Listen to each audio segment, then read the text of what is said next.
Joining me now from the Reagan National Economic Forum is Qasar Younis, the co-founder and CEO of Applied Intuition. It's great to be speaking with you. Yeah, thanks for having me. I feel like this is overdue because you are like the biggest, most fascinating startup that we haven't really talked about that much at CNBC yet. So let's just start right there. What does Applied Intuition do? So we are an AI company based in Mountain View, California, with offices globally. Our mission is to bring intelligence to moving vehicles.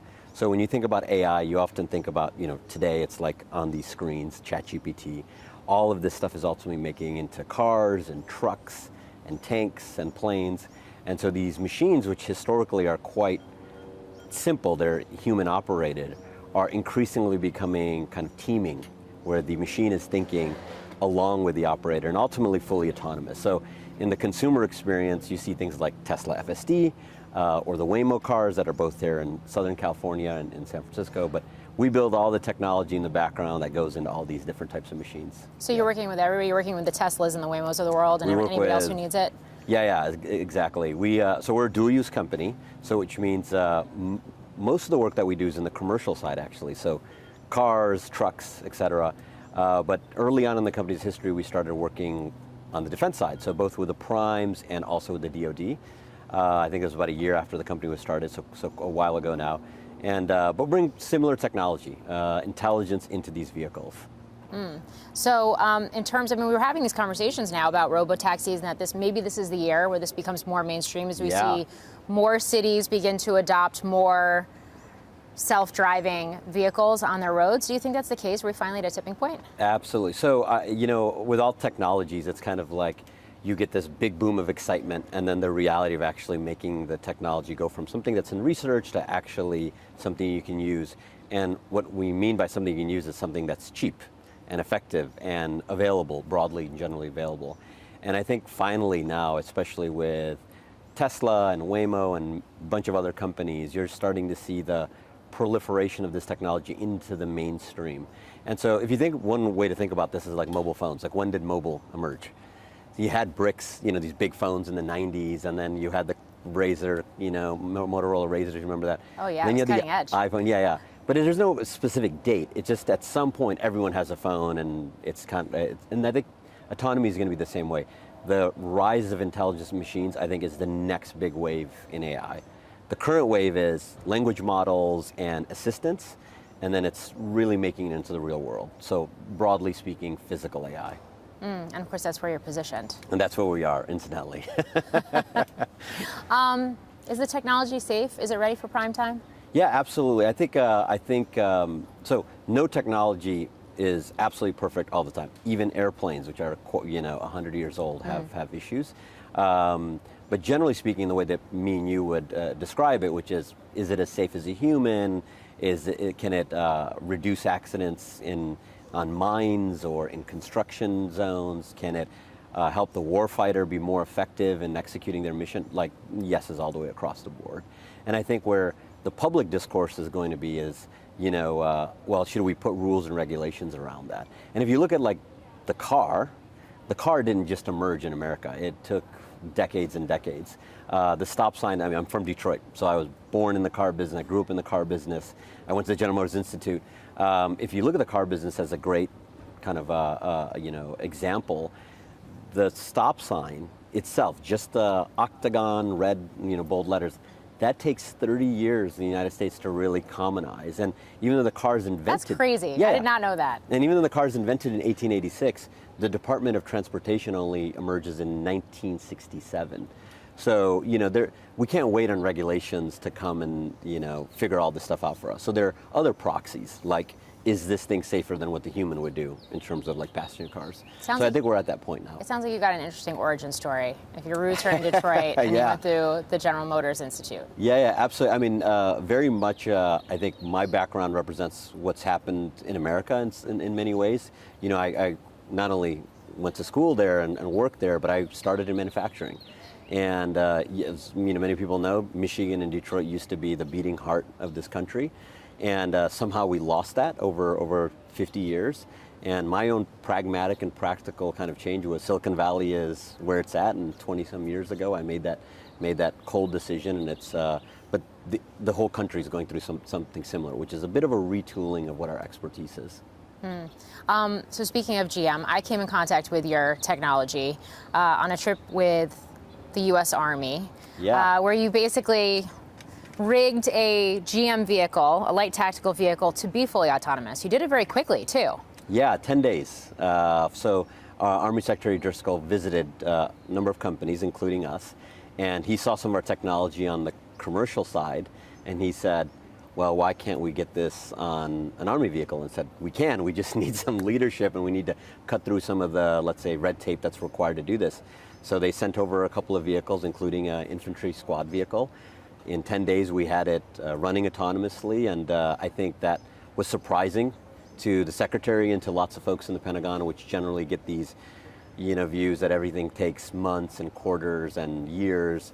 And the reality is we're a dual-use company, so we have to compete in the commercial universe. In the commercial universe, you don't have a year or 2 years of an acquisition process. You have to deliver today, and you have to deliver it before anyone pays you. So it's such a different competitive ecosystem, because we're competing on a global market. So it's not just Applied Intuition versus other American companies for a DoD contract. It's Applied Intuition versus a Chinese company, versus a German company, versus a Swedish company.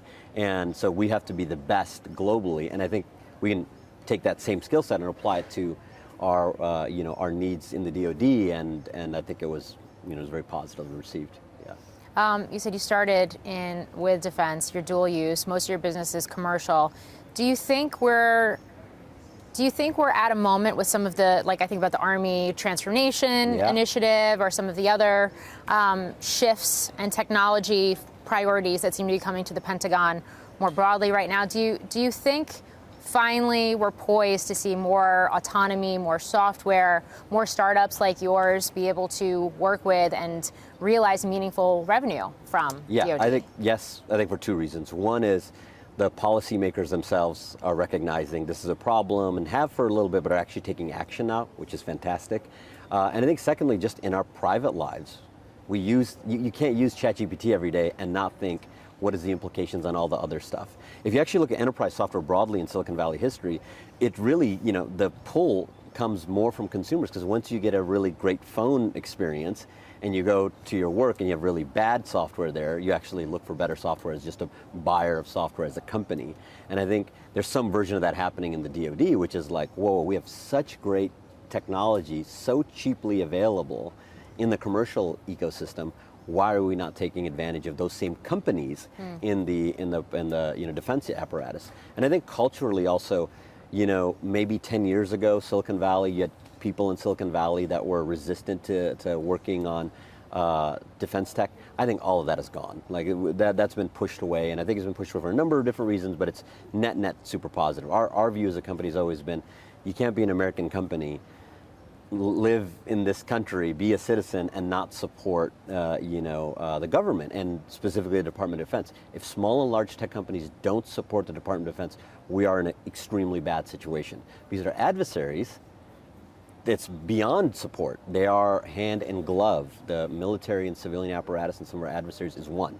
So it's not, and so we have to kind of match that. And I think, all of this is kind of moving in the right direction. Just in our defense business, which is now, let's say, 7-8 years in, we've seen that change. So it's really fantastic. It's really positive. It is kind of incredible. I mean, I remember sitting here for the Defense Forum, call it 7 years ago, and that was the discussion here. It was the tech companies that were pulling away, didn't want to do the military work, didn't want to contract with the government, and then a few lone leaders within the tech world, mainly out of Washington, not Silicon Valley, who are saying, hey, we'll do it. Yeah. And it's just been a tidal wave shift. Yeah, now absolutely. And it's fantastic. And that's fantastic. And I think and I think that'll continue to happen. I don't think that's going to go back. I think everyone recognizes that this is critical. Yeah. Global competition. Where do we stack up against China and Europe with some of these technologies? Yeah, so I think you can put it on a spectrum a little bit. I think Europe continues to lag. I mean, if you look at just pure, where are the great companies being formed, where are the great technologies being formed, we're still a leader. As much as the focus is on China, America is the best. But that could change. And I think that's so the apprehension and the anxiety that you feel, whether it's in forums like today or other ones, is absolutely accurate. I think the Chinese are fundamentally playing in a different game.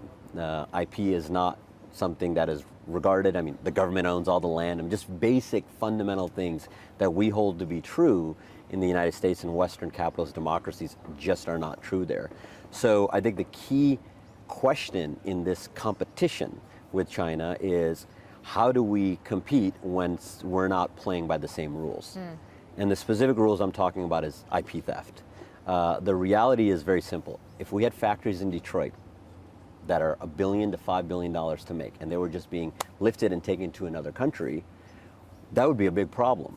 That is happening, but it's happening in things like artificial intelligence and software where it's not so visceral. But that IP is real money. It's real value. And so I think if we can find a way to solve that problem, I think we have a really bright future.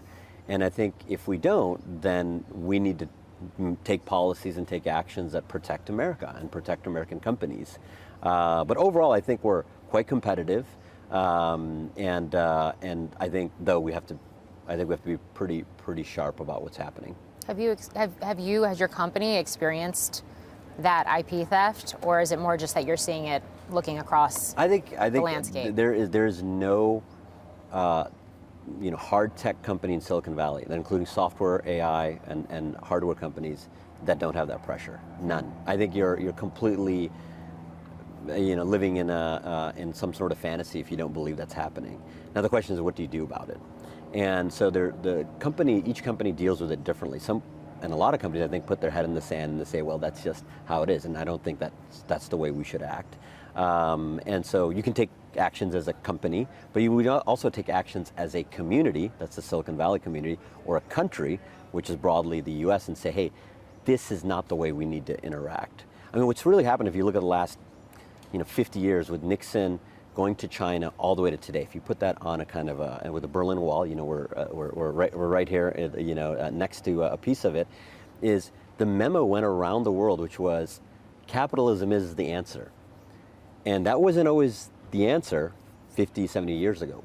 But how we treat capitalism and the rules around capitalism, like IP, actually are not considered to be the same. So the way we think about IP and the way some of our adversaries and just other countries, the way Europe thinks about IP, are very, very different. And so I think we're in that phase of the global economic order where we're trying to figure out, hey, we're going to play by these rules. We need to play by the same set of rules. And if we don't play by the same rules, what happens? I don't think what happens is always a military conflict, but these are big topics. Senator Rounds earlier today mentioned, $600 billion in IP theft a year. That's an unbelievable number. Can you imagine if that was, in almost any other context, $600 billion stolen? So I think we do need to take some actions there. Okay. Finally, a question about Applied Intuition specifically. Yeah. Plans to go public? How are you thinking about it? I mean, we're very fortunate the company's doing well. No official comments on that. But, you'll be the first to know. Okay. Qasar Younis of Applied Intuition, thanks for joining me. Yeah, thanks for having me.